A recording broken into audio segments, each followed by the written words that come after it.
Bismillahirrahmanirrahim. Assalamualaikum warahmatullahi wabarakatuh. Alhamdulillahillazi arsala rasulahu bil huda wa dinil haq liyudhhirahu 'ala dini wa kafa billahi syahida. Asyhadu an la ilaha illallah wahdahu la syarikalah wa asyhadu anna Muhammadan abduhu wa rasuluhu la nabiyya ba'da amma ba'du. Yang kami hormati para pemirsa Padang TV yang berbahagia, syukur alhamdulillah kita ucapkan kepada Allah yang mana pada hari ini kita masih diberikan nikmat oleh Allah, nikmat kesempatan, nikmat kesehatan, sehingga kita masih bisa melangkahkan kaki, mengayunkan tangan kita sebagai umat manusia yang beriman. Selanjutnya selawat dan salam marilah sama-sama kita kirimkan kepada rahmatan lil alamin Nabi besar Muhammad sallallahu alaihi wasallam. Allahumma sholli ala Muhammad wa ala ali Muhammad. Para pemirsa Padang TV yang berbahagia, pada kesempatan program Syiar Ramadan Majelis Dai Kebangsaan, kami beri judul tausiah menghadapi sakratul maut. Kita sebagai makhluk yang diciptakan oleh Allah, sebagaimana Allah katakan, kullu nafsin dha'iqatul maut. Setiap yang bernyawa pasti merasakan kematian. Untuk itu alangkah sangat perlu bagi kita bersama, seandainya kita dihadapkan kepada saudara kita, famili kita, tetangga kita, mereka dalam keadaan sakratul maut, bagaimana kita menyikapi, bagaimana kita harus menghadapi orang-orang yang sedang sakratul maut tersebut. Untuk itu, marilah kita perhatikan, marilah kita pelajari kembali. Kenapa demikian? Di dalam hidup bermasyarakat, kadang-kadang saudaranya dalam keadaan sakratul maut, tapi keluarganya tidak paham dan tidak mengerti bahwa keluarganya dalam berperang dalam sakratul maut tersebut. Untuk itu pada hari ini, para pemirsa yang berbahagia, marilah kita sama-sama memperhatikan, sama-sama menyikapi. Apabila kita dihadapkan kepada sakratul maut, kita tidak lagi panik, kita tidak lagi bingung, tapi kita perlu memperhatikan, menyelamatkan saudara kita, menyelamatkan masyarakat kita, supaya dia pergi meninggalkan alam dunia ini dalam keadaan husnul khotimah. Makanya pada kesempatan yang berbahagia ini, bagaimana kita menyikapi saudara kita yang dalam sakratul maut? Seandainya kita dipanggil, seandainya kita dibawa oleh keluarga kita, keluarganya dalam keadaan sakratul maut, bagaimana kita memberikan kepada keluarga mereka? Dia tidak panik, dia tidak gundah gulana, tapi dia siap mental menghadapi perpisahan alam dunia ke alam akhirat. Rasulullah Shallallahu Alaihi Wasallam mengajarkan kepada kita, ajarilah saudaramu yang sedang sakratul maut membaca kalimat tahlil. Kaum muslimin para pemirsa yang berbahagia, kita sudah mengetahui dan malah kita hafal kalimat tahlil. Tapi bagaimana kita menuntun saudara kita yang sedang sakratul maut, tuntunan kita terbantu saudara kita yang sedang sakratul maut. Yang pertama, apabila kita dihadapkan kepada keluarga kita, dihadapkan kepada masyarakat kita yang sedang sakratul maut, kita perhatikan apakah orang yang sedang sakratul maut tersebut dia menuntun dirinya sendiri atau dia diam beribu bahasa. Kita contohkan para pemirsa, di masyarakat, di rumah orang, di rumah sakit, kadang saudaranya, orang tuanya berperang, tapi anaknya tidak paham. Maka anaknya hanya menangis dan menangis, bukan membantu orang tuanya, bukan membantu saudaranya dalam keadaan sakratul maut ini. Bagaimana contohnya para pemirsa? Seperti ini saudara kita di dalam berperang. Kata beliau, Allah apa yang dia lafazkan? Kalimat Allah. Seandainya dia menuntun dirinya sendiri, kita yang berada di lingkungan di mana beliau ditidurkan, kita diam. Jangan kita ganggu dia karena dia sedang sakratul maut. Ada yang diam beribu bahasa, maka kita tuntun mereka. Apa yang kita lafazkan? Bisikkan ke telinganya sebelah kanan kalimat-kalimat tahlil tadi. La ilaha illallah. Seandainya mereka mengikuti bacaan tersebut, kita yang menuntun, menyimak orang yang sedang sakarat tersebut. Kalau dia diam, kita mengingatkan kepada beliau. Tapi apa para pemirsa yang berbahagia di masyarakat, kadang-kadang di bahagian kepala, seorang anak membacakan kalimat tahlil kayak orang ratik. Apa katanya? La ilaha illallah, la ilaha illallah. Dan sebelah kirinya seperti Qori dan Qoria membaca Al-Quran. Apa kata anak? A'udzu billahi minasy syaithanir rajim. Bismillahirrahmanirrahim. Dengan lantang Yasin di sebelah kanan. La ilaha illallah, la ilaha illallah. Di sebelah kanan membacakan kalimat tahlil, di sebelah kiri membacakan Yasin. Mana yang diikuti oleh orang yang sedang sakratul maut? Mereka tidak tertolong, malahan mereka terganggu dengan bisikan-bisikan yang dilakukan oleh orang yang menuntunnya. Maka dari itu, pemirsa yang berbahagia, pembacaan surah Yasin yang kita bacakan kepada saudara-saudara kita yang sedang sakratul maut, bacalah dari lutut ke bawah, tapi tidak dijaharkan, tapi sir. Kenapa Yasin itu dibacakan kepada orang yang sedang sakratul maut? Yang pertama, mengusir setan laknatullah yang mengganggu orang yang sedang sakratul maut. Yang kedua, memudahkan roh berangkat dari badan. Maka luruskan bacaan. Kadang-kadang kita lihat di masyarakat membaca Yasin terbata-bata dalam keadaan menangis. Apa kata anak? Bismillahirrahmanirrahim. Bismillahirrahmanirrahim. Seperti itu pemirsa membaca Al-Quran. Lebih baik kita diam, jangan membaca. Karena kalimat yang kita baca tidak sesuai dengan makro yang kita pelajari. Makanya kata Allah, kalau kita tidak lurus membaca ayat-ayat Allah, lebih baik kita diam.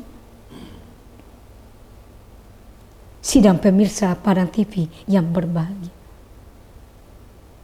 ini kita saksikan di masyarakat. Tidak semua saudara kita, tidak semua umat muslim yang memahami seperti ini.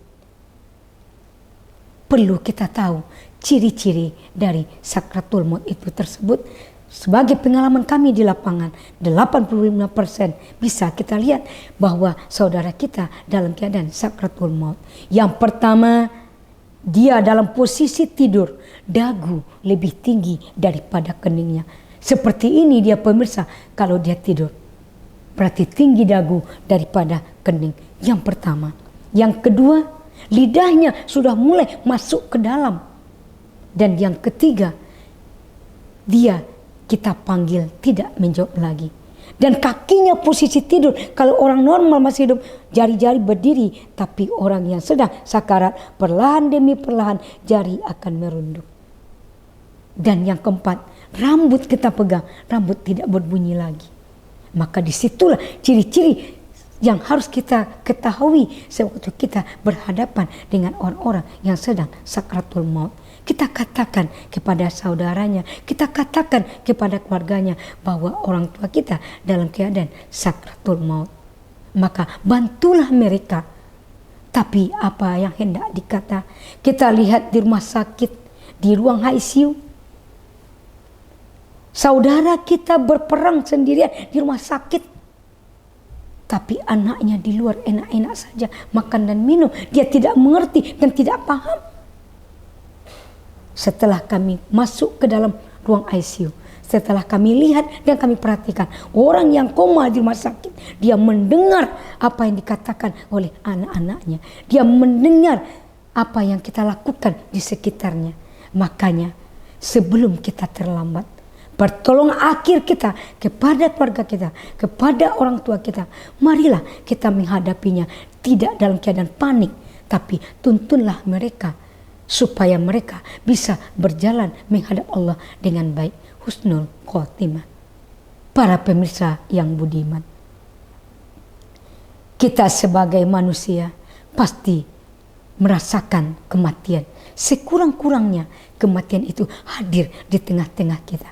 Makanya dalam menghadapi sakratul maut ini, marilah kita sama-sama memperhatikan dan sama-sama menuntun saudara kita. Karena itu adalah pertolongan terakhir meninggalkan alam dunia yang fana ini. Tidak ada satupun niat kita, orang tua kita, keluarga kita berpulang menghadap Allah itu tidak berbuat baik atau tidak beriman, tidak membaca kalimat Allah. Maka tuntunlah saudara kita. Berikanlah saudara kita kepada jalan kebaikan. Mudah-mudahan dalam hadapi sakratul maut kita bisa menuntun saudara kita menghadap Allah menjadi manusia yang beriman dan beramal soleh. Kaum muslimin dan muslimat yang berbahagia, mari kita lihat ke rumah sakit. Saudara-saudara kita yang sedang dirawat di rumah sakit, kadang-kadang mereka berjuang untuk dirinya sendiri. Kadang-kadang tidak diperhatikan oleh tetangganya. Kadang-kadang tidak diperhatikan oleh keluarganya. Apakah ini suatu problem? Iya. Kenapa demikian? Karena kami melihat tidak semua keluarga, tidak semua masyarakat yang paham, seakan-akan mereka beranggapan orang yang terbaring di ruang ICU itu dia tidak mendengar apa-apa.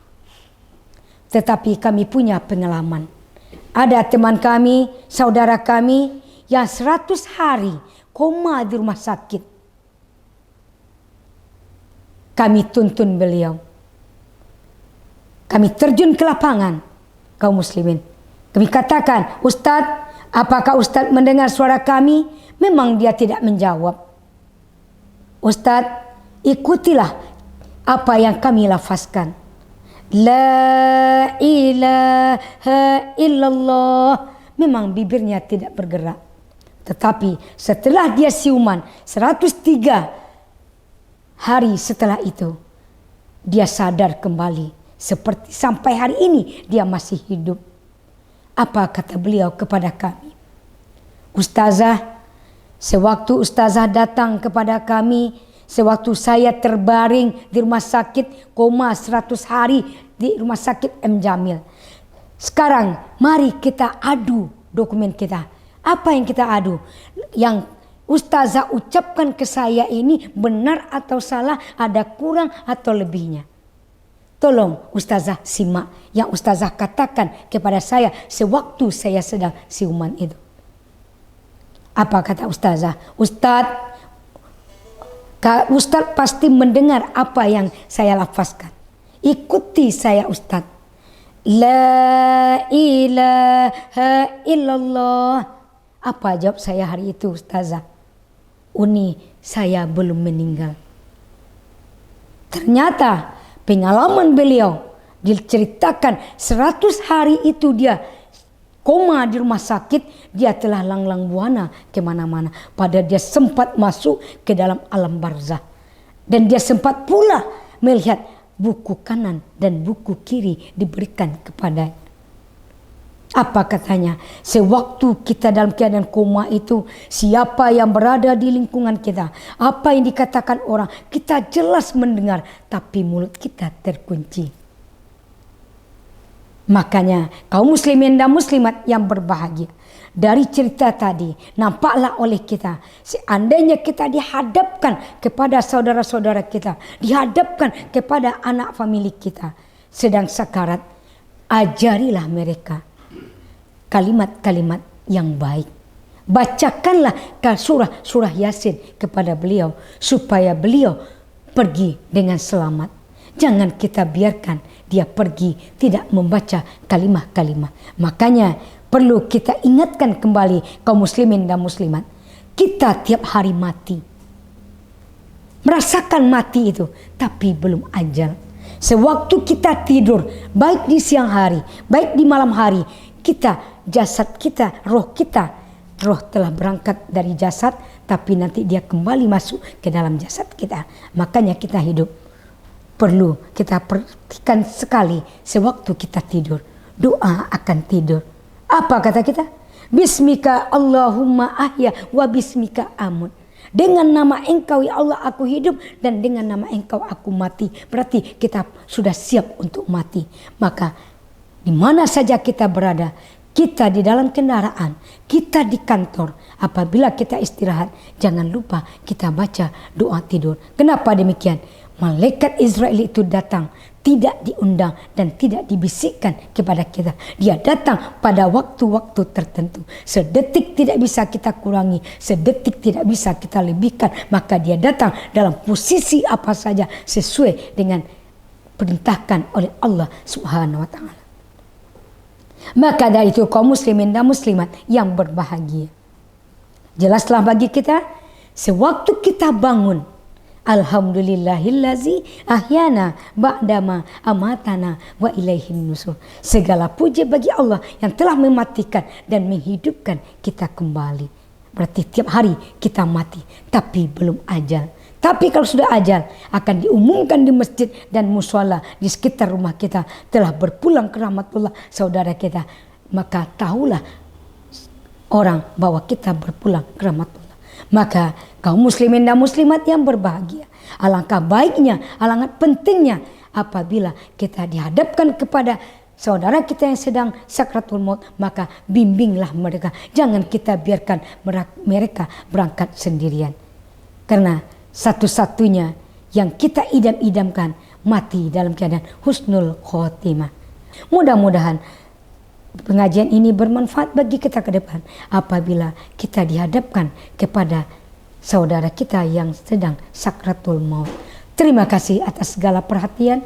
Mohon maaf atas segala kesalahan dan kekurangan. Wabillahi taufiq wal hidayah. Wassalamualaikum warahmatullahi wabarakatuh.